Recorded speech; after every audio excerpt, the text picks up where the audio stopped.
വെളിച്ചെണ്ണയാണ് ഒഴിച്ചു കൊടുത്തിട്ടുള്ളത്. വെളിച്ചെണ്ണ നല്ല ചൂടായതിനു ശേഷം ഇതിലേക്ക് കടുക് ഇട്ട് കൊടുക്കാം. കടുക് നല്ലൊന്ന് പൊട്ടി വന്നതിന് ശേഷം നമുക്കിനി ഇതിലേക്ക് ചുവന്നുള്ളി, ഞാനൊരു 10-15ഓളം ചുവന്നുള്ളി എടുത്തിട്ടുണ്ട്. അതേപോലെ ഒരു 3 പച്ചമുളക് എടുത്തിട്ടുണ്ട്. നിങ്ങളുടെ എരിവിനനുസരിച്ച് പച്ചമുളകിൻ്റെ എണ്ണം കൂട്ടാവുന്നതാണ് കേട്ടോ. അതേപോലെ ഇതിലേക്ക് ഇനി 2 ഉണക്കമുളകും കൂടി ഞാൻ ചേർത്ത് കൊടുക്കുന്നുണ്ട്. ഇനി ചുവന്നുള്ളിയൊക്കെ ഒന്ന് വഴണ്ടി വരുന്നതായിരിക്കും, നമുക്കൊന്ന് വഴറ്റിയെടുക്കാം. ഇനി ഇതിലേക്ക് ഒരു 1/4 ടീസ്പൂൺ മഞ്ഞൾപ്പൊടിയും കൂടി നമുക്ക് ചേർത്ത് കൊടുക്കാം. മഞ്ഞൾപ്പൊടിയും കൂടി ചേർത്ത് കൊടുത്തതിന് ശേഷം ഉള്ളിയുടെ കളറൊക്കെ ഒന്ന് ചേഞ്ച് ആവുന്നതായിരിക്കും, വഴറ്റിയെടുക്കാം. അതിനുശേഷം നമുക്കിനി ഇതിലേക്ക് നമ്മൾ അരിഞ്ഞു വെച്ചിട്ടുള്ള അവരക്ക ചേർത്ത് കൊടുക്കാം. മഞ്ഞൾപ്പൊടി ചേർത്ത് കൊടുത്തതിന് ശേഷം നല്ലൊന്ന് മിക്സാക്കി കൊടുക്കാം.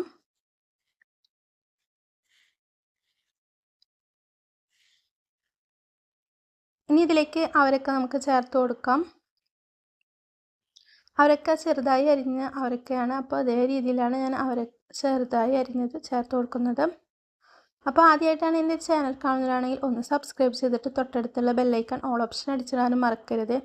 അതേപോലെ ഫേസ്ബുക്കിലാണ് ഈ വീഡിയോ കാണുന്നതെങ്കിൽ ഒന്ന് ഫോളോ ചെയ്ത് ലൈക്ക് അടിക്കാനും മറക്കരുത്.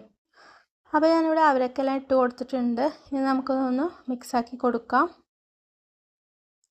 അതിനുശേഷം ഇതിലേക്ക് അധികം വെള്ളത്തിൻ്റെ ആവശ്യമൊന്നുമില്ല. നമ്മൾ നോൺ സ്റ്റിക്ക് പാനിലാണ് തയ്യാറാക്കി എടുക്കാൻ പോകുന്നത്. അപ്പോൾ നമുക്ക് ആ മൂടി വെച്ചിട്ട് തന്നെ ഇത് വേവിച്ചെടുക്കാം. അപ്പോൾ നമുക്ക് കയ്യിലൊരു ഇത്തിരി വെള്ളം ഒന്ന് കുടഞ്ഞ് കൊടുത്തിട്ട് നമുക്കതൊന്ന് മിക്സാക്കി കൊടുക്കാം. അതിനുശേഷം നമുക്ക് മൂടി വെച്ചിട്ട് ഒരു 2 മിനിറ്റ് ഒന്ന് വഴറ്റിയെടുക്കാം. അപ്പോൾ നമ്മൾ ആവിയൊക്കെ വന്നിട്ടുണ്ട്, നമ്മുടെ അവരൊക്കെ ഒന്ന് ചുങ്ങി വരുന്നുണ്ട്.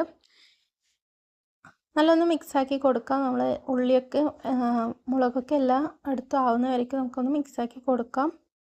അതിനുശേഷം നമുക്ക് ഇതിലേക്ക് ആവശ്യമായിട്ടുള്ള ഉപ്പ് ചേർത്ത് കൊടുക്കാം. ഉപ്പും കൂടി ചേർത്ത് കൊടുത്തിട്ട് നല്ല രീതിയിൽ തന്നെ ഒന്ന് മിക്സാക്കി എടുക്കാം. ഇതൊന്ന് മൂടി വെക്കാം.